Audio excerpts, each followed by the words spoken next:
Talk. It's great to be back with you, and we're going to go ahead and get started. First up this morning, this is great, our first time back to welcome a guest speaker, and who better to kick us off than to welcome Robin Graham back to the podium.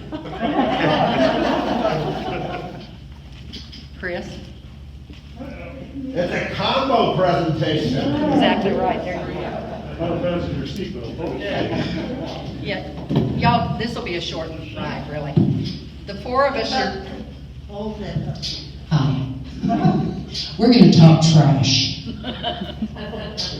The four of us you're looking at here got involved in a process back in the middle of July that we really weren't doing a very good job of disposing of our garbage. And as you all know, the amount of garbage that we've had to deal with since the start of the pandemic is much greater than it ever was before.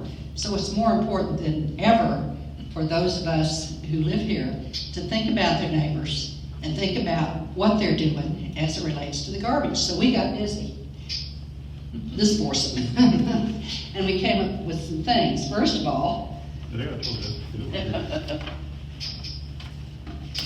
we came up with a campaign. How many have seen these? Okay, good. At least you're seeing them. This was the first one. This was Trish Trash. Y'all met her. And various people that work here have referred to this campaign as the Trish Trash campaign.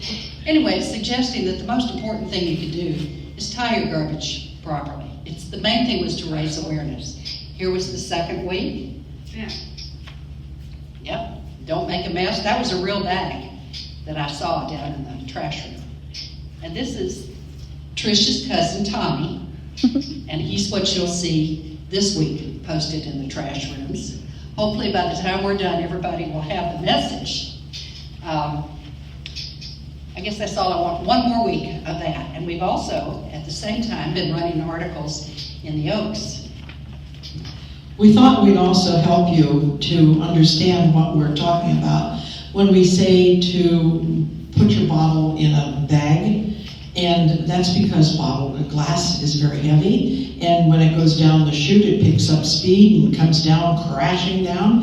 So don't just put it in one bag. We suggest that you put it in two bags, because the second bag can help gather up all of the crash things that happen. So we gave you a little instruction on how to take care of the bottles. And then we have lots of boxes. Those boxes come in every day and they need to go out every day. And it's better if they're flattened. And so I said, but I can't stamp on those great big things. Somebody said to me, well, you just turn it upside down and you cut that tape. Oh, yeah, wasn't that simple? So it could be simple for you too. Just flatten the boxes and put them down there next to the recycle place, and somebody will be sure that they all get taken out to the correct place. Thank you very much. And then we have one last demonstration. Oh, I'm sorry, we'll have one other thing. Go ahead and do Margaret. Okay. This is an article that's going to appear in the Oaks. It has to do with how to take care of kitty litter. Get rid of this. It's hard to see. Anyways, there is a parasitic disease that you can get from cat feces. So it's important that you use gloves and double bag it. And now one last demonstration with which to close. This is almost too obvious. It's almost like fastening your seatbelt instructions on an airplane. But what are you doing? What do you want me to tie? Yeah, go ahead. Show them how simple it is that even you can do it.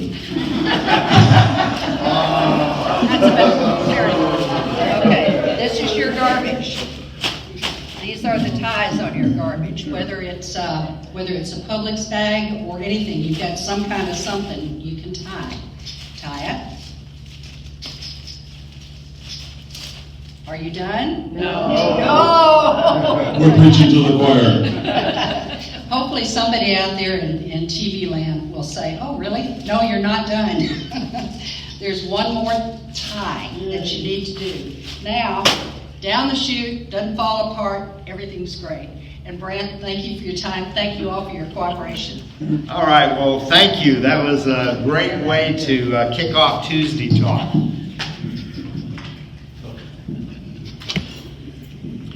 So one of the other things that I had committed to do was to bring with me today our new Director of Clinical Services, and you'll remember I spoke to about him last week. Gary Blair is his name, and he has cleared his background screening. He went through all his required prerequisite hiring data, and then went to get his COVID test. And his COVID test, we fully anticipate that it's going to be negative. But for any of you who have gone to get a COVID test, the delays are pretty significant. And the way that works is if you are positive, you get your results in 24, 48 hours. If you're negative, they don't bother to tell you. So we've been sitting here waiting for his COVID results. It's been long enough that we're pretty confident he's negative. We called the health department. The results are not going to be made available to him. So we tested him ourselves. We are on a 3-day wait. We can turn him around in 72 hours. So he will be starting either a Thursday or Friday, and I will bring him back next week so that you have an opportunity to meet him as well. We're going to start with some COVID information. I do not have any slides, but I'll just verbally walk through our numbers. How many of you had a chance to see yesterday's show? So really good news, and it continues a trend from early part of last week where these numbers are showing improvement, and the news that we are looking at today supports a continued improvement, and we seem to Florida generally seems to be headed in the right direction. Pinellas County is doing a little better than the rest of Florida, and even the United States had some good numbers. So in the state of Florida, the numbers today are 536,961 cases, and it's up 4,155. So you'll remember late last week, we had seen the numbers drop from about 14,000 new cases a day to 7. And it ran at about 5, 6, 7,000 a day for Wednesday, Thursday, Friday of last week. We saw a bump over the weekend. It jumped to about 11,500 on both Saturday and Sunday. We really weren't sure what that was. Well, it turns out that was testing numbers that were entered into the system Monday and caused a spike. The numbers overnight were about 4,000. Those are the best numbers we've seen in over 3 weeks. So that's a really positive thing. Look at this number right here. Pinellas County up to 17,816 with 500 deaths. The good news is our death count in Pinellas County did not go up. Not a single death occurred because of COVID in 24 hours. That's the first time that's happened in more than 90 days. So that's really significant. Even more significant, the United States is up to 5,095,000, and that continues to climb pretty significantly.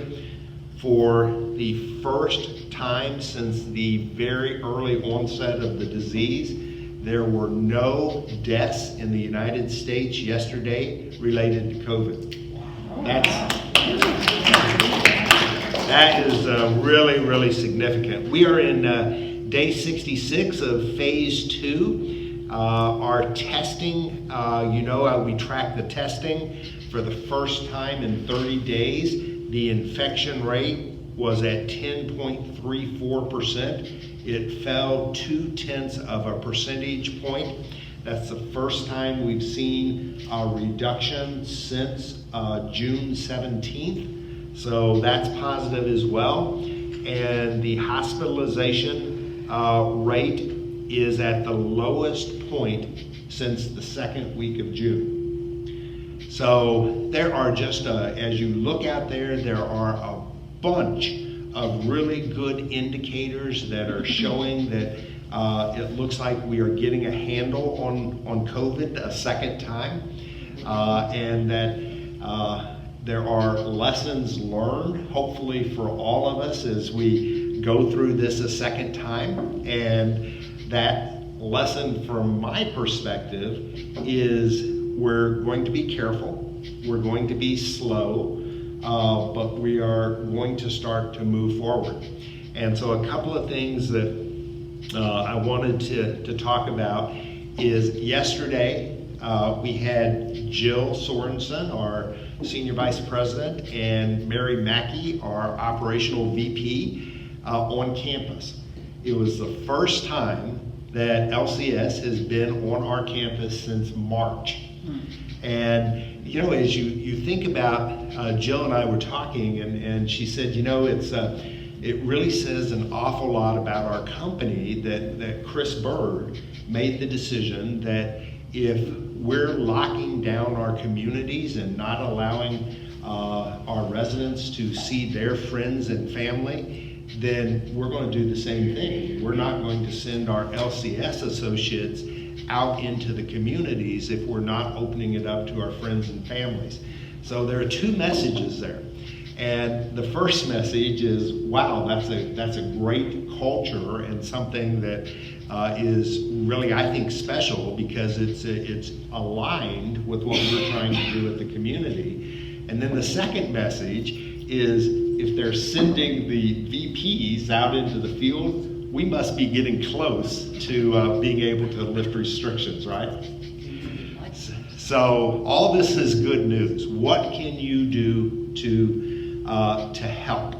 I am right on the verge of taking the next step. So you'll recall, if you saw yesterday's show, we have had 6 consecutive days where there's not a single resident or a single staff across all 3 product lines that is showing flu-like symptoms or COVID symptoms. We've had that for 6 consecutive today. Today is day 7. There are no symptoms being shown across the campus. How about that? So we are at the point where this week I am going to seek permission, and I have to fill out the form and we have to meet the 11 criteria. As of today, we meet all 11 criteria to move to the next stage. I'm going to go seek permission to start to think about reopening the dining rooms, reopening the side doors. I know that's exciting. And looking at doing some additional housekeeping services. There is one thing you can help me with, and that's the release of waiver. We've had a really good response. I've been very pleased with the response. I've got about 130 of them back. I'd like to get more because we're all in this together, and that liability waiver, essentially what it does 2 things. But what it does for me is it helps me build my case that I have educated the residents, I've been working with the residents, I'm feeling comfortable that they understand their responsibility, that they understand that as we begin to loosen the restrictions and reopen the community, they understand that they have a role to play, that they need to wear a mask, that they need to practice good social distancing, that if they're ill, they stay in their apartment, that they seek early treatment if they have symptoms. And so having a larger percentage of the residents who have completed that and documented will help me make my case that the community is ready to move forward. So if you haven't had the opportunity to review and return that, please let me ask you to do that. I'd really appreciate it. Okay, air filters. So let me talk just briefly about air filters. There, you may have seen a little blurb in the paper that people or the school districts are recommending MAR or SAR rated filters of 13 or better. And so filters, air filters are rated on a scale of 1 to 16, and Regency Oaks offers 2 versions. We have one at 8 and we have one at 11.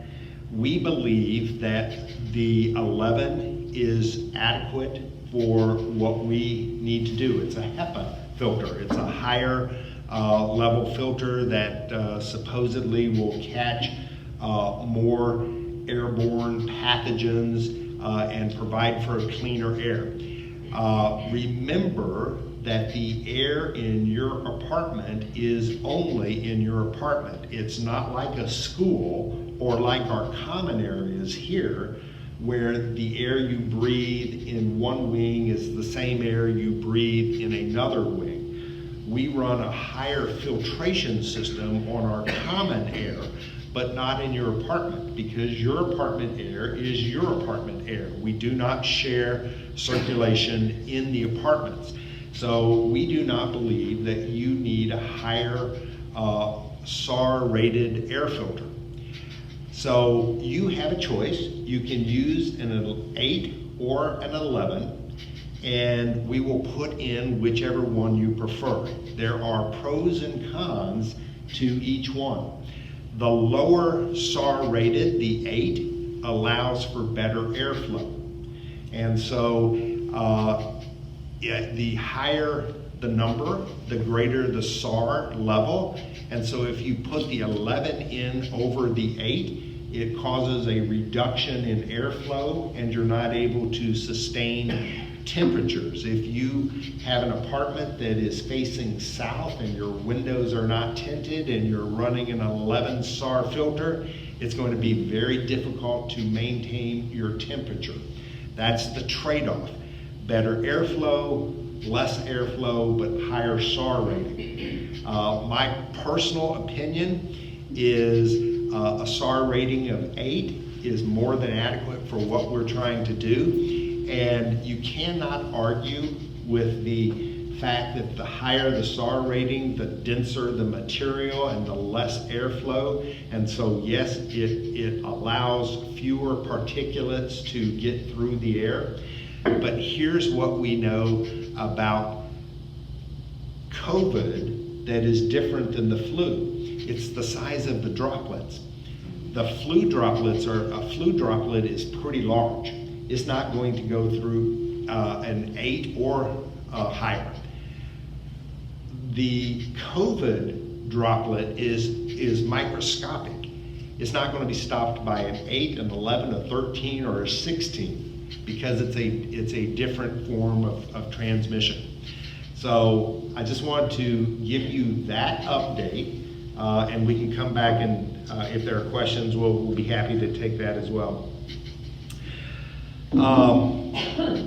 This week is a associate survey week. You remember how annually we survey the residents and we do our engagement survey. With our residents, we used Holleran last time. We are using Holleran this time to survey our associates. And so that survey process opened up this week, and we're connecting with our associates to seek their feedback on what they think of Regency Oaks and LCS as an employer. And just like with our residents, we try to seek a very large level of participation. We don't tell people how to vote, but we encourage them to vote. And so our goal is to get 90% participation. We set a really ambitious goal. We're just day 1 into the survey, and we've already had 120 responses. We sent out 336 surveys, so we're nearly a third of the way there on the first day of the survey period. So if you see the associates this week, thank them for all they do and encourage them to participate in the survey and let their voice be heard. Leslie asked me to remind everyone of the, it's time for your annual certification if you have a mobility device or drive a scooter. Once a year, we provide this free service, and it's a safety course. You get to go and go through a safety course and demonstrate your proficiency at driving your mobility device. It's really important, we believe, for you to take this course, and here's the benefit for you.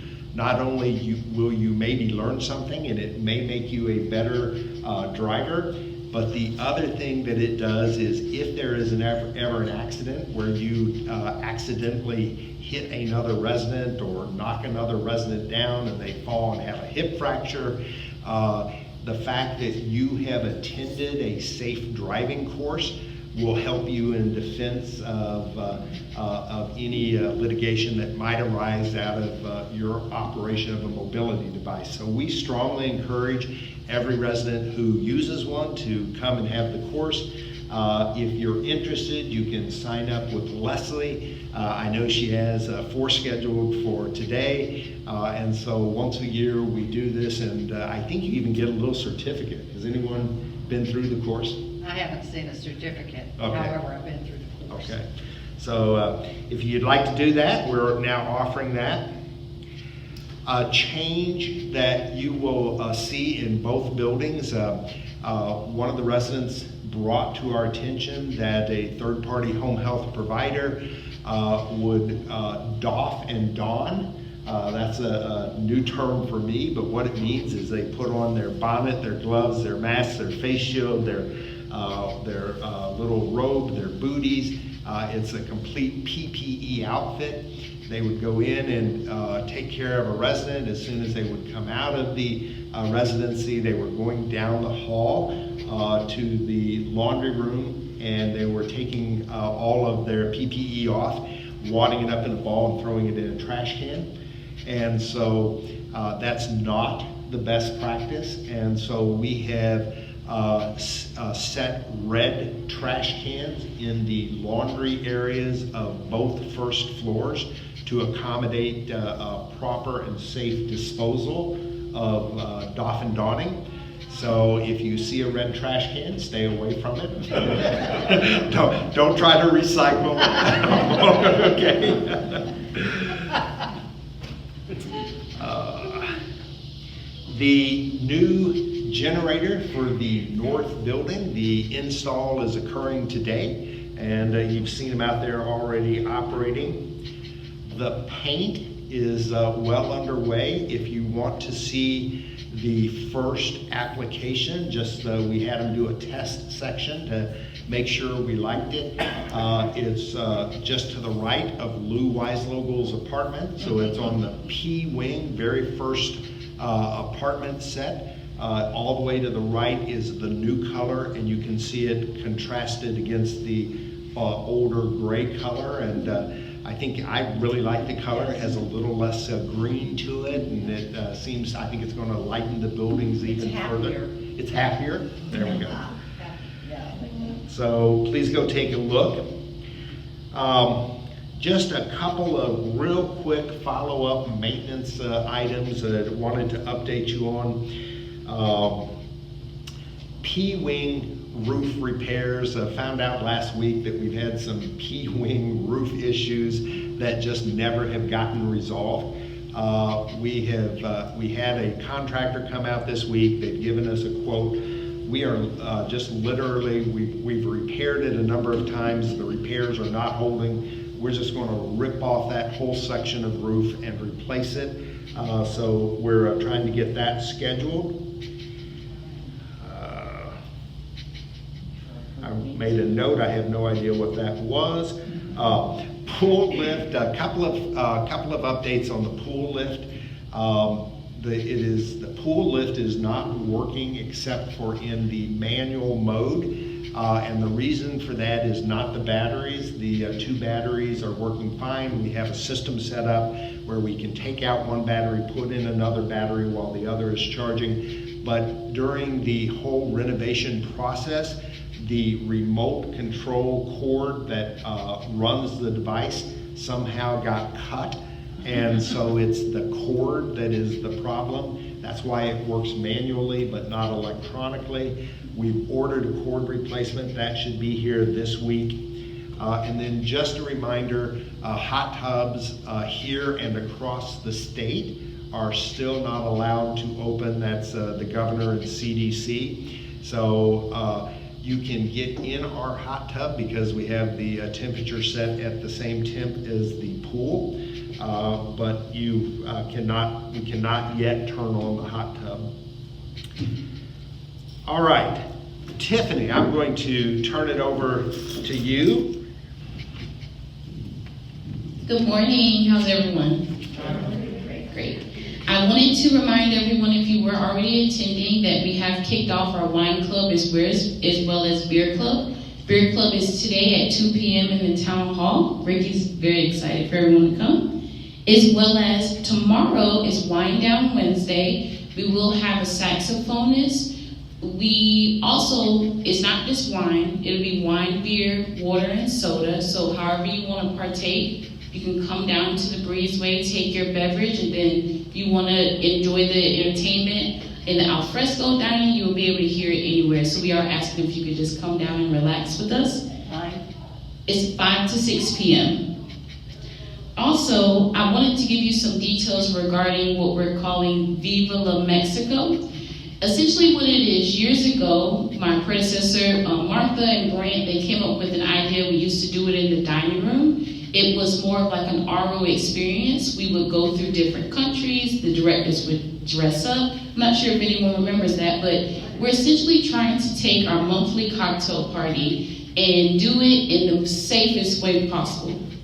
So this month on the 27th, that's a Thursday, at 3 p.m., you can come and experience Mexico with all of the directors. So we will have food, beverages, entertainment. We are just asking that you be as cautious and safe as possible so that we can continue to do this. So each month will not always be a country, but we're going to make it very fun and festive. So we look forward to seeing everybody on the 27th. We just wanted to reiterate that it's a little bit different for our monthly party, but we still want to be able to have that type of social engagement while still being safe. Where is it? Where? It's going to be in the town hall. So it's going to be between the town hall, the alfresco dining, and the breezeway. It's more of like a fair. You come, see, enjoy, and then go back home. And eat.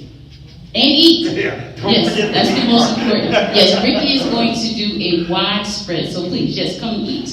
If you have any questions, just say them to the end and I'll be sure to answer them. Thank you. Can you clarify the time again, please? 3:30. 3:30 between the town hall, alfresco dining, and the breezeway.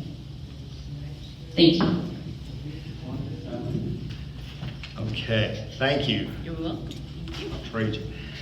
All right, and before I open it up for questions with Fred, we appreciate you being here to help us today. Just one more reminder, you guys have done a great job.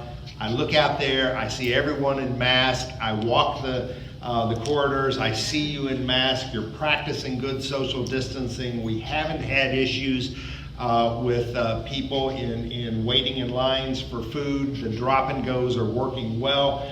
You've done a great job. We are that close to being able to move forward to the next steps. We can do this together, and you really can help me do this by returning those forms. If I can get a few more forms, that's the last piece of the puzzle. I need to be able to take this case to corporate and have them try to give me permission to move forward. So please let me encourage you to do so if you haven't already done so. And with that, we're going to open it up for questions, and Fred is our moderator. Good morning, neighbors. I'm Daniel Singer, and I live in an apartment, Key 107 South. And my question is, that the information about the trash situation is very well taken. Pass that on to your neighbors. Anyhow, I'd like to know why the apartments can't be cleaned totally like they used to be, weekly. Why? You come back with me. Oh, no, you do this one. Okay. So the question is, why are the apartments not being cleaned weekly? And so I do not necessarily agree with this, but I will tell you the facts. So the CDC has said that cleaning an apartment is a really high-risk behavior.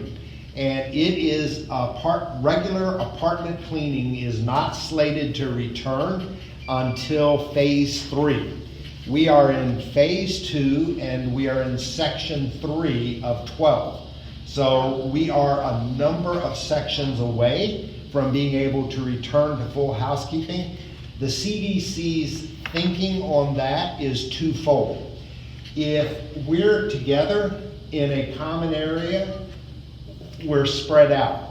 As soon as you get into an apartment, it's confined space, and it's even worse at Regency Oaks because it's confined space that is not circulated elsewhere. And so if I introduce an associate who has COVID or could possibly carry the virus in an enclosed space without circulation and with you in there, it's a high-risk behavior. Here's the biggest problem with housekeeping is the action of dusting, of wiping, of cleaning, of vacuuming stirs the particulates in the room, and they lay suspended in your air conditioning for up to 6 hours.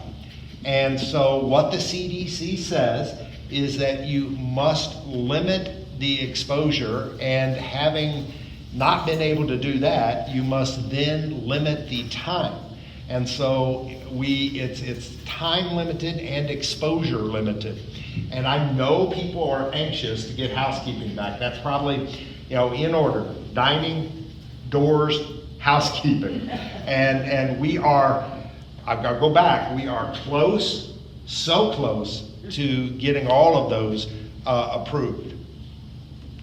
Why can't they change the air filters like twice a month instead of every 3 months? Won't do it. You won't do it? No. Well, That's. I thought the apartment has its own cleaning system, No, so please do not believe that your filtration system is going to provide you any level of protection. That's just, it's. Could you post that, the CDC information, please? No, it's probably, if you are welcome, anyone is welcome to come in and review all this on my desk. It is a stack about that tall. And so it's not really something I can post or copy or reproduce, but you are welcome to come down and. Well, you put plenty of information in our pigeonhole. Why don't you put that in the pigeonhole too? That's just not practical. I'd like to see the apartments clean like they. I completely understand what I completely understand what your request is, but we're not quite there. This is a community request, I'm sure. Yeah. Thank you.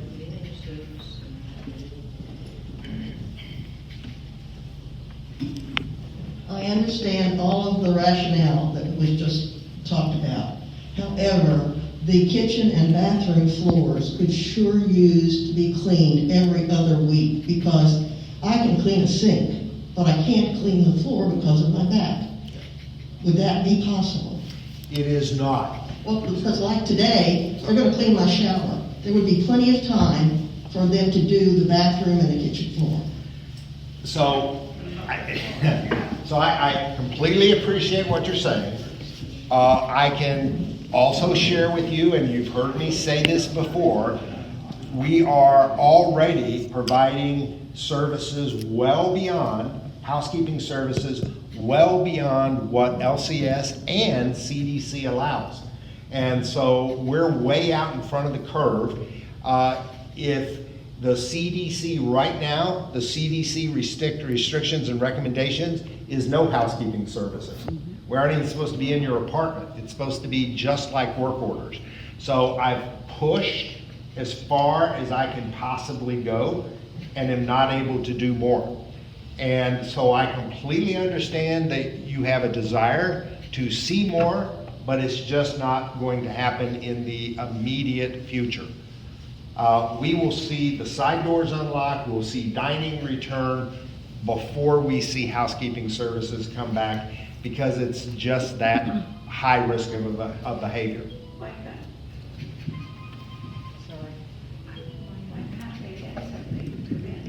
I wonder if you have any results of those germ-free machines that you bought. Have you been able to use those?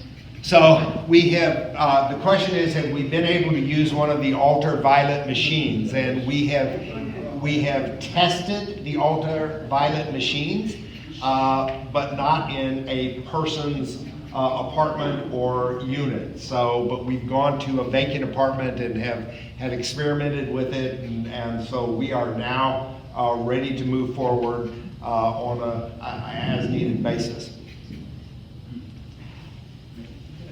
Have you seen dead bugs or?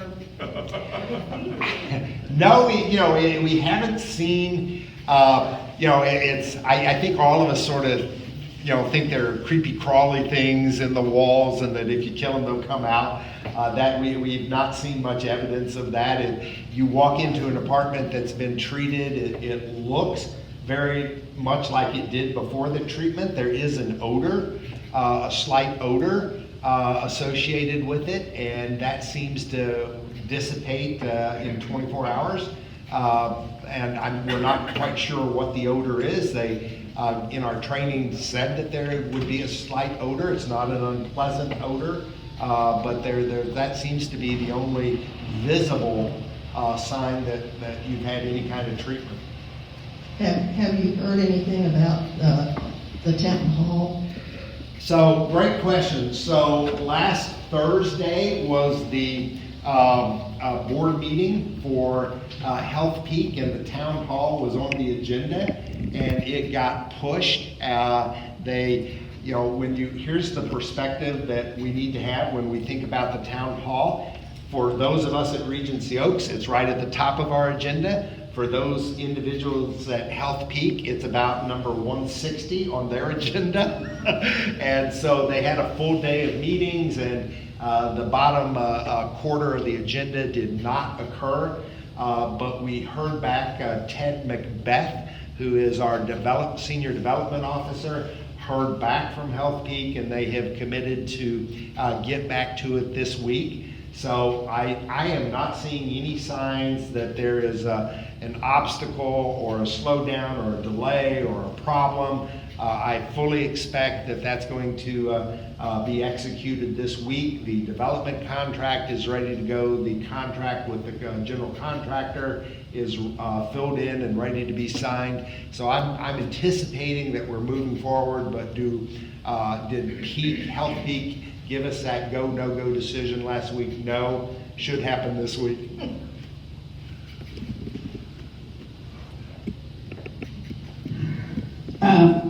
In the big hall there, the air conditioning isn't working.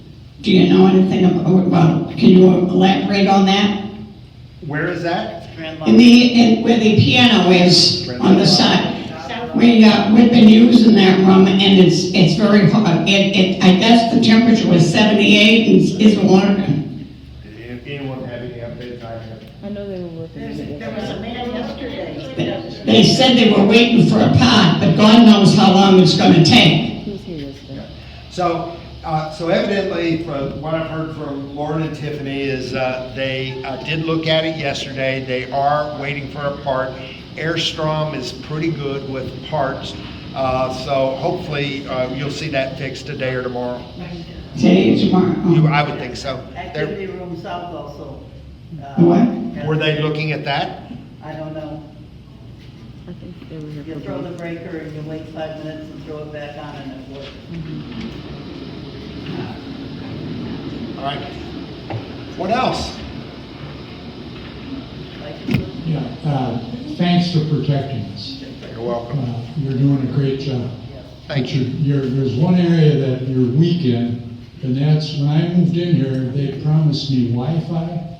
And as recently as Christmas, last Christmas, George, the guy that plays Santa Claus in the play, who's no longer here, he said you had ordered some antennas that would go throughout the building, and we'd all be able to get your Wi-Fi or latch onto it.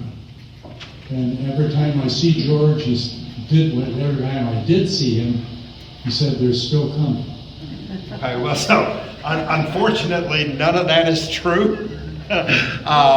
Regency Oaks does not have Wi-Fi capability in any of the apartments. Our Wi-Fi capability in the common areas is restricted to the core areas of our common areas. So you'll see it in rooms like the town hall, you'll see it in the training center, the fourth floor activity room, the libraries, but you will not see it in the corridors. Now, it is true that if you live in an apartment like 301, 304, you may get residual Wi-Fi, but Tom, you're all the way at the end of the hall. You're not going to get any Wi-Fi.